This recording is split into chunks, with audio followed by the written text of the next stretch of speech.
Today I built a 4-node Zigbee smart home network with ESP32-C6 connected to a couple of sensors to monitor open doors and temperature and a button to control a light. There's no Wi-Fi, there's no cloud, but this button still controls that light. This sensor reports temperature and an open door triggers alerts all through a Zigbee network. And now I'm going to show you exactly how I built it. Let's begin. This video will be using 4 of the Seed Studio XIAO ESP32-C6 microcontrollers, an OLED display, a power plug connector, a momentary push button, a short strip of 10 WS2812B LEDs, some breadboards, some wire jumpers, a 5mm red LED, a 330 ohm resistor, a surface mount magnetic reed switch, a tactile button for the breadboard, and a DHT11 temperature humidity sensor. Now the board we're using here is the Seed Studio XIAO ESP32-C6. It's a tiny microcontroller with Wi-Fi 6, Bluetooth, Zigbee, and Thread all built in, and it's powered by the ESP32-C6 with dual RISC-V cores, one for performance and one for low-powered tasks. It's also Matter ready, so it works across different smart home ecosystems, and even at this size you can still get interfaces like UART, I2C, SPI, and ADC. So let's go ahead and build a 4-node Zigbee network and see how it performs. What we're going to do is build a Zigbee wireless smart home system. Now this can be pretty big, but we're just using 4 of these ESP32-C6 microcontroller boards, and each board has a specific role in the network, and they communicate wirelessly using the Zigbee protocol, which is designed for low power, reliable IoT communication. So board 1 is our coordinator hub. It is the brain, and it manages the network. It receives data from all the other boards. It drives a NeoPixel LED strip, and it has a physical button. I also added an OLED display with a button, and when I press it, it allows me to view the temperature and humidity for 60 seconds. And this will extend the life of my display because I don't need it on all the time.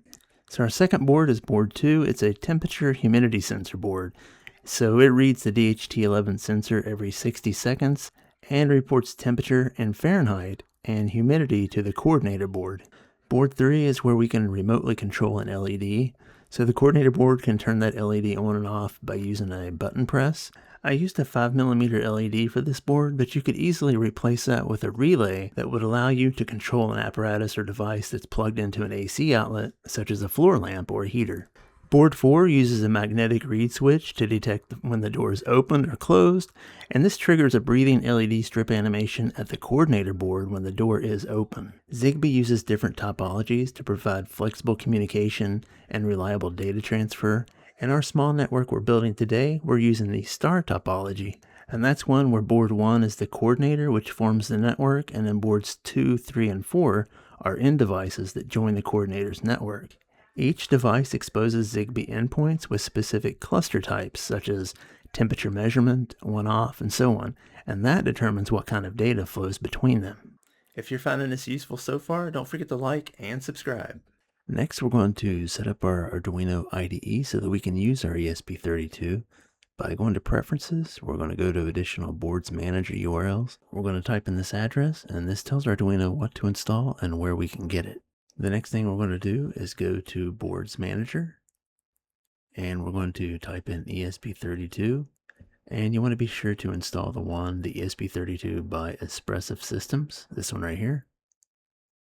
And now we're going to back out of the Boards Manager, and we're going to go up here and select the correct board.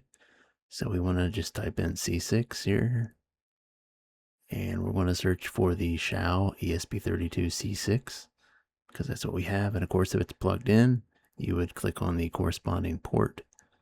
And before you upload any code, you want to make sure that you have the correct partition scheme and Zigbee mode selected. For partition scheme, I'm going to select Zigbee 4MB with spiffs for every board, and for Zigbee mode I have one board that is the coordinator, and all other 3 boards are Zigbee end device. And you want to make sure this is correct or you'll get an error in your upload. I want to actually come back in here and change this to end device because I have the DHT11 temperature and humidity code open here and not the coordinator code. Before I started, I came up here and enabled flash, and it's kind of like a factory flash. It'll basically give you like a fresh new board to work with. You're going to keep this disabled most of the time, but if you're modifying code and you find out you really messed it up, you can always go back and flash, and then you have to flash all your boards. So keep that in mind. Here is the diagram for board 2. This endpoint holds the temperature and humidity data, and then once reporting is configured, the Zigbee stack sends the updates to the coordinator automatically. Here's board 3 with the LED light. This Zigbee light endpoint receives on-off commands from the coordinator, and when the state changes, the on-light change callback updates the LED. Board 4 uses a magnetic read switch to detect whether the door is open or closed. So instead of using Zigbee light, I use Zigbee temp sensor and encoded the state as a temperature value. So 100 for open and 0 for closed. I did that to keep it on a different cluster path from the LED light so that the coordinator can tell the difference between door events from on-off light commands. This is board 1, the coordinator hub. As I said before, it's the brain of the network because it receives data from all 3 sensor boards. It drives LEDs, also has an OLED display.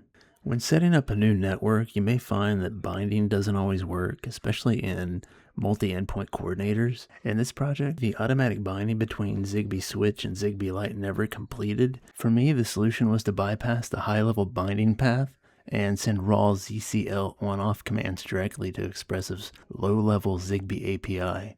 I'm pretty happy, even though binding failed. Using these direct commands turned out to be 100% reliable.